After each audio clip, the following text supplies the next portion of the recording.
I don't know if you saw the Tucker Carlson little mini monologue that he put online yesterday. Let's play this here. Good evening, it's Tucker Carlson.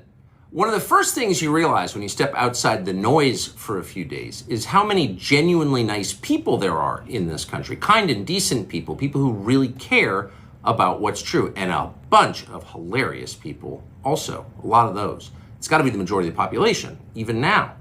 So that's heartening. The other thing you notice when you take a little time off is how unbelievably stupid most of the debates you see on television are. They're completely irrelevant. They mean nothing. In 5 years, we won't even remember that we had them. Trust me, as someone who's participated. And yet at the same time, and this is the amazing thing, the undeniably big topics, the ones that will define our future, get virtually no discussion at all. War, civil liberties, emerging science, demographic change, corporate power, natural resources. When was the last time you heard a legitimate debate about any of those issues? It's been a long time. Debates like that are not permitted in American media. Both political parties and their donors have reached consensus on what benefits them, and they actively collude to shut down any conversation about it. Suddenly, the United States looks very much like a one-party state. That's a depressing realization, but it's not permanent. Our current orthodoxies won't last. They're brain dead. Nobody actually believes them. Hardly anyone's life is improved by them. This moment is too inherently ridiculous to continue, and so it won't. The people in charge know this. That's why they're hysterical and aggressive. They're afraid. They've given up persuasion. They're resorting to force. But it won't work. When honest people say what's true, calmly and without embarrassment, they become powerful. At the same time, the liars who've been trying to silence them shrink, and they become weaker. That's the iron law of the universe. True things prevail. Where can you still find Americans saying true things? There aren't many places left, but there are some, and that's enough. As long as you can hear the words, there is hope. That is a great, hey, I'm not dead. I haven't disappeared and nobody's shutting me up message from Tucker Carlson. It would be more effective if he wasn't such a Nazi, right? Right. That's the only hole in the message. Gosh. Doesn't sound like a Nazi. You know, he likes freeways. You know who invented the freeway? Oh, my gosh. Yeah. Oh, my gosh. It's all coming together now, Glenn. It's all coming together.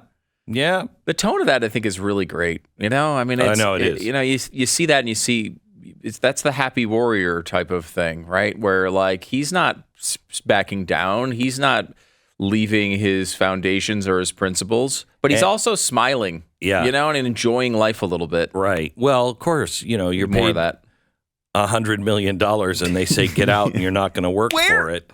Why can't I find that job? I need the job. I want that job. Right. I think everyone should have a chance at those jobs. Right. A job that pays you multiple millions of dollars to not do the job. That's the job I want. Right. I'm sick of doing the job. I am sick of living in this country that promises all these great things. Yeah. Oh, you can do it. You can achieve. When we have to work for our money. I want to work a year and get paid for 4. Yes. Now, we're not working hard or doing a real job, of course. We should know that. But still, I want no work and lots of money. Where's that job? Low on the work side, high on the money side. I mean, you could argue we probably already have that job, but I want one that's even more low on the work side. And high on the money side. I love that he was in his golf cart with his wife, and they're at his house in Florida, and they're zipping around, and they're like, he looks so happy. Of course. Of course he's happy. They paid him not to work, and it looks like he can work anyway. Yeah. His family is now set for generations. While you don't get that deal. I'm here for you. I say we sue all of our companies. So, wait a minute. This would work in my... No, you don't want this. I don't want this. We need to be able to work a year and get paid for 4. If I'm president, that's my slogan. It would probably work in this era. Oh, It would. Let me ask you. You know Tucker better. I mean, other than me, talking to him briefly in our interviews, I've never talked to Tucker Carlson in my life. What kind of person is he? Is he the person that's going to be happy taking a giant paycheck and hanging out on the beach? No. Or is he the type of person who's going to want to? No, he's the type of guy. Like I couldn't. If I was in his situation, then they said, "Hey, we're going to pay out your contract." I would say, "Fine," but there's no non-compete. There's nothing. I get to do what I want. Otherwise, I'm going to work for you because I'm going to honor my contract. I could not go on the beach and waste 4 years. And he's not like that either. You see what he's setting up here?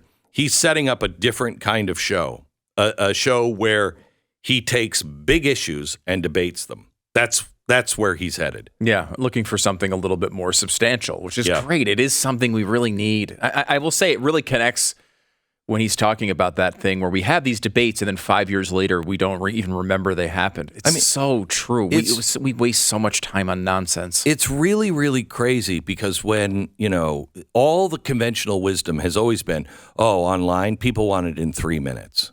Yeah. No more than 3 minutes. Explain Joe Rogan. Explain this podcast. Yeah. Oh, yeah. I mean, people will listen to this podcast every day for 3 hours. I mean, I don't know how you do it. I have to do it. But then if I had to listen to it too, that'd be 6 hours of my day. And I just couldn't handle it, no matter what they pay, because I'm still working 4 other days. Right. That's a lot. It's a lot of work. Yeah. But I mean, I don't know how people have the time, but they're looking for longer form, intelligent questioning.